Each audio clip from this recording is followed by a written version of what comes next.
Maravilha! Vamos fazer um vídeo hoje falando sobre o pastor bonzinho, né? Eu quero dizer, na verdade, antes de mais nada, que eu nasci na Assembleia de Deus, no Ministério do Jabaquara, há muitos anos, tá? Na época, o pastor João Dobrisky, tá bom? Eu vou tocar aqui num assunto bem polêmico, mas necessário para que a sociedade entenda. Sim, é um assunto polêmico, controverso, mas necessário. Não vou falar aqui de política, não vou falar exatamente do governo B, o governo não, qual é o melhor, qual é o pior governo, porque leis, a gente sabe, leis mudam, né? Hoje é o presidente Lula, hoje ele pensa de um jeito, a esquerda pensa de uma forma, amanhã eles mudam as suas ideias e a gente sabe muito bem disso. Não sou o primeiro a defender essa ideia, né? Não somos ingênuos, né? Então, é aquela coisa, não existe aquela coisa, vou falar certo, então, amanhã pode ser que eu esteja errado, não sei, né? Eu vou falar aqui agora sobre algo muito importante, tá? Sobre um tema que está explodindo ou não sei, nas redes sociais, relacionado à pastora Helena. A pastora Helena fez um vídeo no Gideões, né? Um vídeo extremamente polêmico, falando sobre a questão de temas ligados à sexualidade e tal. Enfim, a gente sabe muito bem que existe uma narrativa que surgiu-se, né? Que a Assembleia de Deus, eu vou falar assim, a Assembleia de Deus, seja do Jabaquara, Ipiranga, Ministério do Madureira, Belém, né? As pessoas muitas vezes sabiam ali de uma situação, uma irmã chegava no pastor e falava, olha pastor, eu sofri agressão, violência, não sei o que e tal, e a igreja, né, dizia para a irmã orar e tal. Fato. Isso tem um fundamento sim, isso é realmente verdade, só que a gente tem que entender que na visão religiosa, né, muitos temas ali na cabeça do sistema religioso devem ser tratados apenas nos bastidores da igreja para não chegar ao público, no caso, né? Como se diz assim, né? Para evitar escândalos e várias correntes de pensamento positivas e negativas acerca da igreja, né? É claro que a igreja evangélica, ela tem uma coisa diferente, que ela é aberta ao público, né? A igreja evangélica não é a maçonaria, né? Assuntos tratados com discrição e tal. Então, vamos tratar o assunto com realidade de fato. A Assembleia de Deus, eu vou tocar num tema bem polêmico do Ministério do Jabaquara, é uma igreja que teoricamente, tá? Teoricamente, é uma igreja que recebe a todas as pessoas, é uma igreja aberta a todo mundo, é uma instituição aparentemente né? Ela se diz que ela é filantrópica, por isso não existe arrecadação de impostos de renda, né? As pessoas são livres para fazer doações e tal. Isso é o que a igreja vende, né? O que a instituição prega, né? A realidade é que nós sabemos que toda igreja tem um CNPJ, né? Todos nós sabemos que toda empresa visa lucro. Todos nós sabemos muito bem que a igreja evangélica faz arrecadação e tem sim um fundo ali, né, de interesses econômicos. Então, dificilmente, Silas, mas a igreja evangélica, ela ajuda as pessoas pobres e miseráveis e tal. Vamos dizer que não necessariamente isso acontece, né? A gente sabe muito bem como os moradores de rua são tratados dentro do sistema religioso, nós sabemos muito bem como as igrejas evangélicas, não precisamos detalhar, né? Todos nós sabemos muito bem como é o sistema religioso.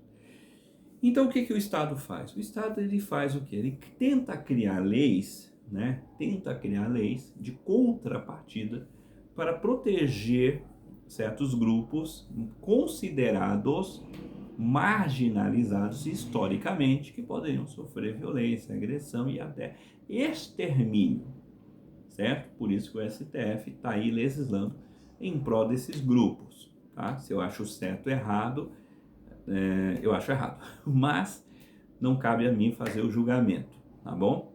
E com o PT, né, com o presidente Luiz Inácio Lula da Silva, tudo isso explodiu no Brasil, fora a bancada feminista. Então nós temos o PT, o PSOL e tal do PSB, Partido Social Brasileiro, né? Antes os centro-esquerdas eram o PSDB, né, se defraguiu, né, por exemplo, desapareceu e surgiu aí o Instituto Fernando Henrique Cardoso. O Geraldo Alckmin saiu do PSDB e pulou para o PSOL, não, para o PSB, Partido Social Brasileiro, que gosta aí, né, de defender os direitos dos gays, dos homossexuais. A Alva Santiago Aguiar, né, se diz aí cristã, mas também defende essas pautas LGBTQI, PNA+. E temos a Tabata Amaral, né, também com essas polêmicas em defesa aí dos grupos marginalizados. Eu não concordo com tudo, mas vamos falar de política dentro um pouco desse cenário. Essa irmã, a pastora Helena, né, ela explodiu, né, ela usou um evento de grande proporção, que é o Gideões, que influencia pastores, pregadores pelo Brasil todo. Então ela usou de forma estratégica os Gideões e explodiu, né, os bastidores da igreja evangélica no Brasil. Consequência, a gente já sabe, né? O pastor Marco Feliciano se sentiu naturalmente explorado em cima disso, exposto sua igreja. Tá? Eu vou falar um pouco a diferença entre Ministério do Jabaquara e Ipiranga. Sim, eu vou abrir os bastidores da igreja evangélica, não sou pastor, não sou obreiro, tá? Mas eu vou tentar abrir aí os bastidores da igreja evangélica. Há muitos anos atrás, na Assembleia de Deus do Ministério do Jabaquara, um homem procurou o pastor, certo? Para confessar ali, né, a questão de um adultério. O que esse pastor fez? Se fez de amigo ali, né? Chamou os obreiros ali e tal, enfim. Depois, esse irmão tentou entrar na igreja, né? Ele entrou, tal, e o pastor falou o nome daquele irmão, né? E a situação. Resultado, infelizmente, ele ficou decepcionado, saiu da igreja, né? O casamento acabou, evidente, né? Veio o divórcio, foi horrível, diga-se de passagem. E eu vou tocar exatamente sobre isso, tá? Eu vou falar de bastidores mesmo. Eu não sei da onde vêm essas influências, não tenho conhecimento, mas muitas igrejas evangélicas usam sim, tá? De transformar salas pastorais em como se fossem delegacias. Então eu não sei da onde vêm essas influências. Não está na Bíblia, não tem na palavra de Deus, não bate com a realidade, tá? Então vamos imaginar que o pastor da igreja ali ficou sabendo de uma situação, se faz de amigo daquela pessoa, vai até a sala pastoral, chama ali dois irmãos, né? Por exemplo, parece que está do lado daquele irmão, vai fazer oração e tal, né? E tudo mais. Só que na prática é exatamente o contrário. O pastor não está sendo ali amigo daquela pessoa, não está agindo com honestidade com aquele irmão, no caso, né? Está agindo com falsidade, manipulação mesmo. E hoje, pela lei, ele não pode mais usar o nome do desafeto, mas ele usa, no caso, o ataque verbal, né? Ele usa ali, vamos dizer, as indiretas, né? E aí o que acontece? Alguns ministérios se sentiram realmente ofendidos pela exposição, pela pastora Helena, e agora o que eles estão fazendo? Olha só o que eles vão começar a fazer aqui, tá? Não vou citar o ministério, mas vamos lá. Denúncia não se prega no altar de Deus. Portanto, a denúncia, presta atenção, tá? É no particular junto ao inquérito policial. Presta atenção. Veja o que Jesus Cristo disse no texto abaixo, né? Aí eles usam texto fora do contexto, você sabe, né? Vira pretexto. Ora, se o teu irmão pecar contra ti, vai e repreende-o, só se te ouvir ganhaste o seu irmão. Primeiro, mentira. Os pastores não fazem isso. Nenhum ministério, seja Jabaquara, Ipiranga, nenhum ministério chega na pessoa, conversa em particular. Mentira, tá? Isso é conversa. Eles já vão, né, direto. Vamos lá. Mas, se não te ouvir, leva ainda consigo, ó, aqui que está a situação. Um ou dois para que pela boca duas ou três testemunhas toda palavra seja confirmada. Presta atenção. Então a pessoa vai na sua inocência, procura o pastor da igreja, né? O pastor ali não fala isso com o irmão, que eles agem dessa maneira, certo? A pessoa confirma ali a situação, olha, eu pequei, errei, não sei o que e tal, né? Aí começa o inferno, né? E se não te escutar, diga ou a igreja, no caso, né? Antigamente eles faziam isso, agora não fazem mais. E se também não escutar a igreja, considera-o como gentil e publicano. Aqui está a sacada desses pastores. O que eles fazem?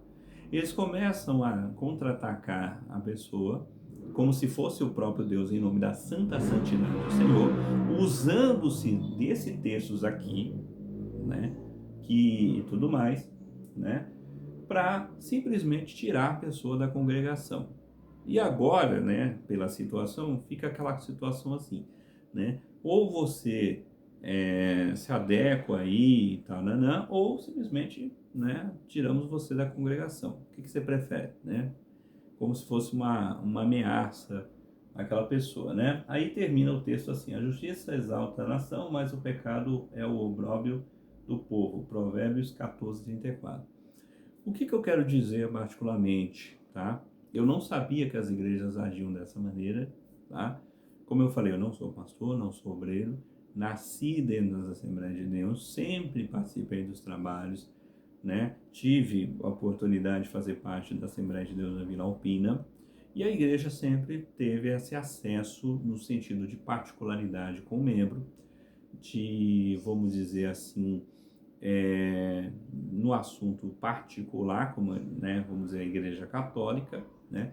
No Ministério do Belém, eles têm até uma outra visão, normalmente a pessoa chega ali no pastor e tal, não sei o que, automaticamente aquele assunto termina por ali mesmo, a pessoa volta às atividades, enfim, e tudo mais, né? Eles não usam de chantagem, manipulação e tal. Essa é a diferença, tá? Então esse negócio aqui é para mostrar a realidade dos bastidores da igreja evangélica. Ok, mas tem pessoas que cometem isso, tem pessoas que cometem aquilo e tal. Sim, existe pessoas que tal, né?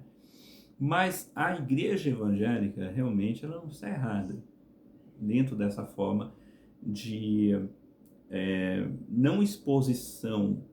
E realmente eu concordo, a igreja ela deve tratar o assunto na particularidade de uma forma de não constranger nem aquela pessoa, certo? Que é o papel da igreja de Cristo aqui na terra, como também não constranger as pessoas, né? Mas infelizmente nós temos pastores autoritários, nós temos pastores que se fazem de amigo, nós temos pessoas que se fazem e tal. E o próprio Cristo Jesus condenou a obra dos fariseus e dos nicolaítas. Na verdade, Jesus pregou mais contra os fariseus, olha que texto incrível, mais contra os fariseus e os nicolaítas do que contra os próprios pecadores. Fica a dica, tá? Então, esse é um tema polêmico, um tema real, né? Para pessoas aí que acreditam que, né? Eu vou procurar ali um pastor e tal, né? Infelizmente, você vai se decepcionar, né? Porque, infelizmente, muitas igrejas agem como se fossem verdadeiras arapucas, né? E que eles aproveitam da lei de proteção de culto da liberdade religiosa, eles se aproveitam disso, né?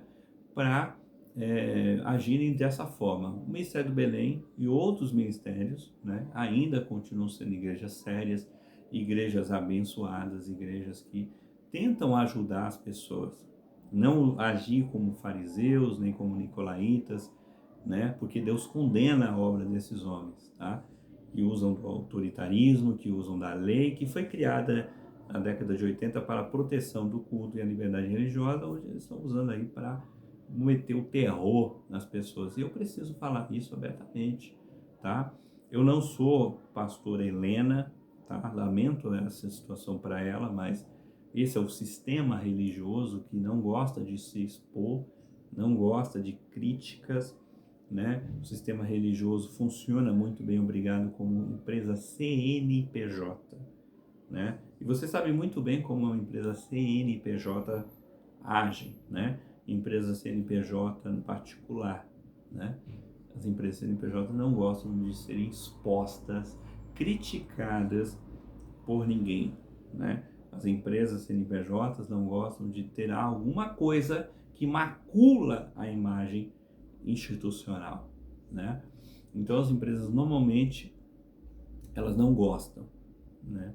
E a gente tem que abrir a mente, o coração das pessoas sobre o que está acontecendo dentro do sistema religioso, né? Talvez a pastora Helena pensou, não, isso aqui vai fazer uma média, né? O secularismo, as psicólogas e não sei quem vai gostar e tal, mas ela esqueceu que ela estava mexendo na caixa de vespeiro, mexendo com o poder e a autoridade da santa santidade ao Senhor. E eu falo por experiência própria, tá? Nem eles obedecem à lei, daquilo que eles fingem obedecer, tá? E a gente tem que expor, sim, né? Para que a sociedade saiba, para que os advogados saibam, para que a promotoria saiba, para que os nossos juízes saibam, né? Dos bastidores aí, dos pastores bonzinhos, né? E depois simplesmente se fazem de amorosos de novo e falam, não fizemos nada disso, a igreja mudou, né? Isso aí era o povo sem cultura no passado, o povo ignorante, né? É sempre assim, né? É sempre a técnica de dizer, não, é o povo ignorante do passado, o povo burro, né? Mas hoje não, hoje o povo tem conhecimento, né? Eles são muito espertos, né? Tem desculpas para tudo, mas a gente tem que expor a verdade,